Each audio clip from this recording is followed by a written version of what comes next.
তিস্তা পারে যখন গিয়েছি, সে এলাকার 2 কোটি 2.5 কোটি মানুষের মধ্যে যাদের সাথে দেখা হয়েছে, আমরা এখানে যারা বসে আছি, মাশাআল্লাহ আমাদের চেহারা গালগুল সবই সুন্দর, নুরানি, কিন্তু ওই জায়গার মানুষগুলোর দিকে তাকানো যায় না।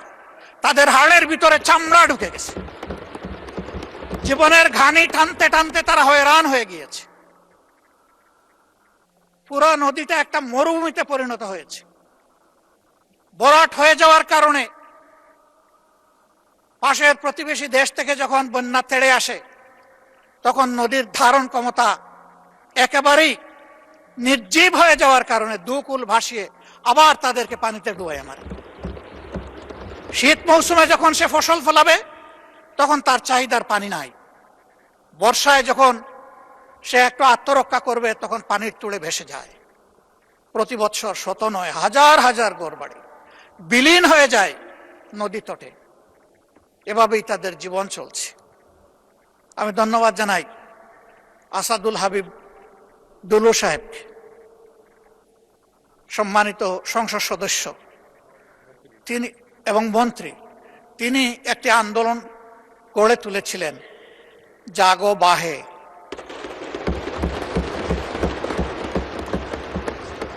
এই জাগা লোকগুলো এখন এই সংসদ, এই প্রধানমন্ত্রী, এই মন্ত্রী পরিষদ, এই সরকার আমাদের সবার দিকে তাকিয়ে আছে।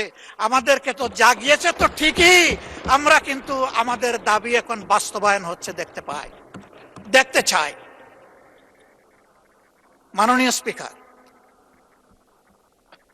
তিস্তা মহাপরিকল্পনা বাস্তবায়নের গল্প শুনতে শুনতে মানুষগুলা ক্লান্ত। এখন আর গল্প শুনতে চায় না, এখন তারা পদক্ষেপ দেখতে চায়।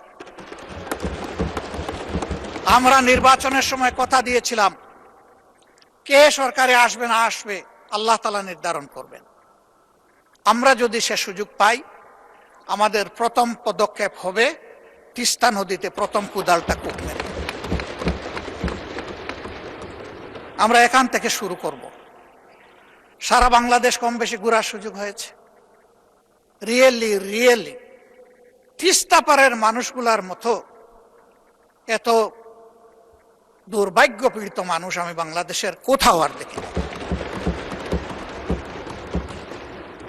অবশ্যই আমাকে তাদের কথা বলতে হবে।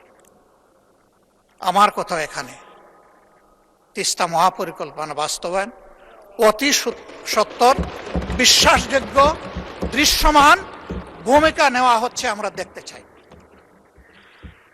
কারো চোখ রাঙ্গানিকে আমরা পরোয়া করব না। 20 কোটি মানুষের আলহামদুলিল্লাহ আল্লাহ তাআলা 40 কোটি হাত দিয়েছে।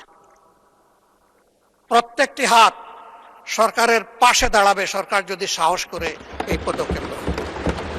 আমি দাঁড়াবো, সবার আগে আমি দাঁড়াবো ইনশাআল্লাহ।